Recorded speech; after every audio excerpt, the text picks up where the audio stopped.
Thank you, Count Corla, and again I'd like to wish you well and glad to see you back as well.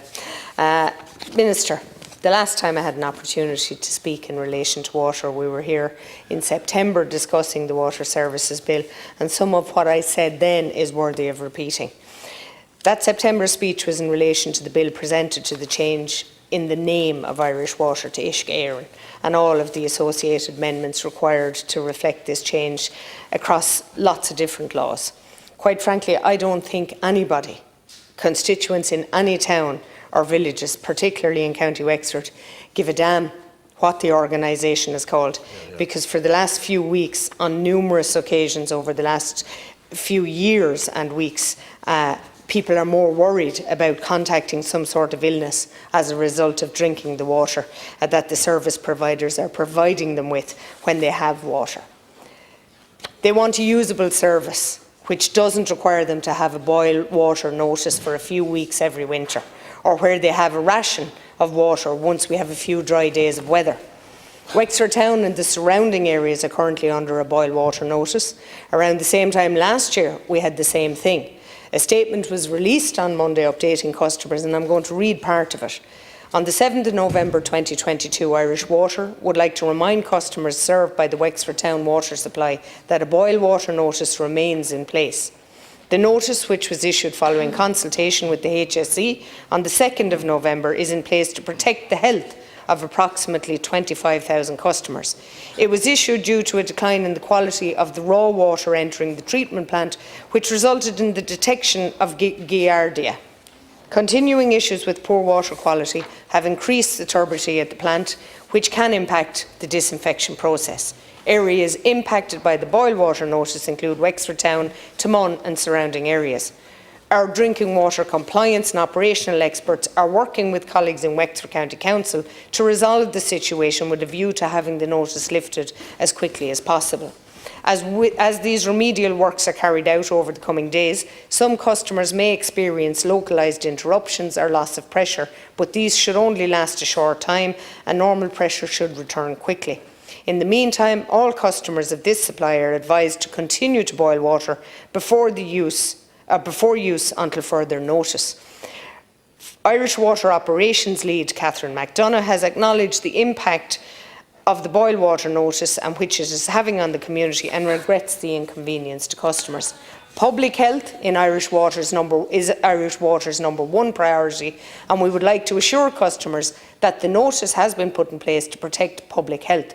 We acknowledge the inconvenience caused to homes and businesses and would like to assure customers that we will lift the notice as quickly, as safely as possible in consultation with the HSE. Minister, this was on a weekend of the bank holiday when Wexford hosts the International Opera Festival. A major omission from this statement with Irish Water representatives is the lack of any commitment to actually prevent the problem from happening again. So they have assured customers that the notice has been put in place to protect them, but I'd imagine that a reliable service being put in place would be a far greater assurance. Similar sentiments were echoed by Wexford County Council's Director of Services, who was quoted in the local paper as saying the following: "I'm told that Irish Water hope to appoint a contractor to carry out work on the Newtown Road treatment plant by Christmas," Mr Hoare said. Until then, work will then begin early next year. I'd imagine it would be a 12-month process at least. It could even run into the following year, 2024, but hopefully we can prioritise the most urgent work so that we can eliminate the need for boil water notices.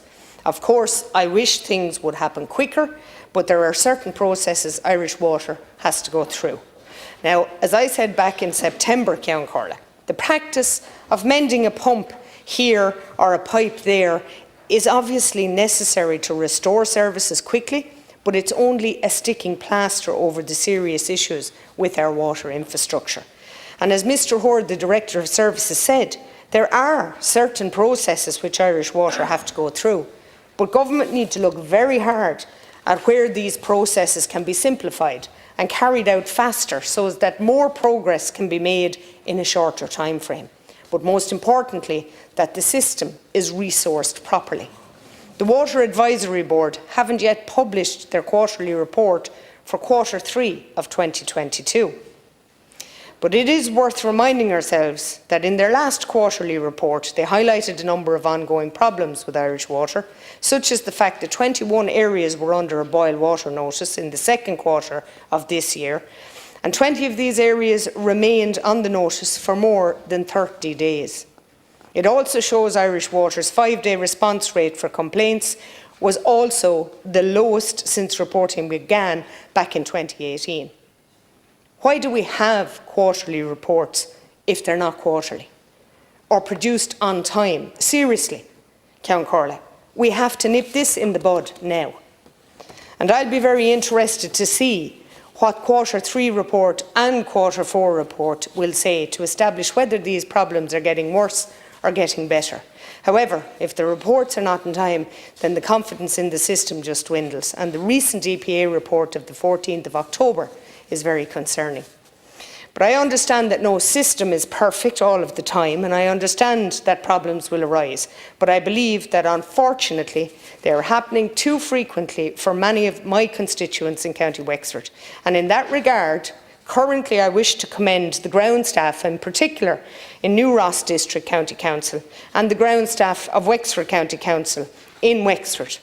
And I am pleased to say that funding has been sanctioned to provide up to 4 kilometres of brand new polythene piping infrastructure, alongside upgrading the capacity at reservoirs in my own local area of Ballycallan and Taylorstown. It is the right thing to do. First 1.6 kilometres completion is expected by the end of February 2023, and then the remaining 2.5 kilometres should be ready to commence, and the summer of 2023 in the southwest Wexford Ring of Hook area should be a much better place with its water supply and infrastructure than the summer just gone. I look forward to one entity. Excuse me, Count Corley, I didn't realise I was out of time. I'll put this on record, but I want to just say that one entity, I look forward to it because I think it's too much of passing the buck at the moment. And I think when we do have one entity dealing with it, we will have accountability. Thank you.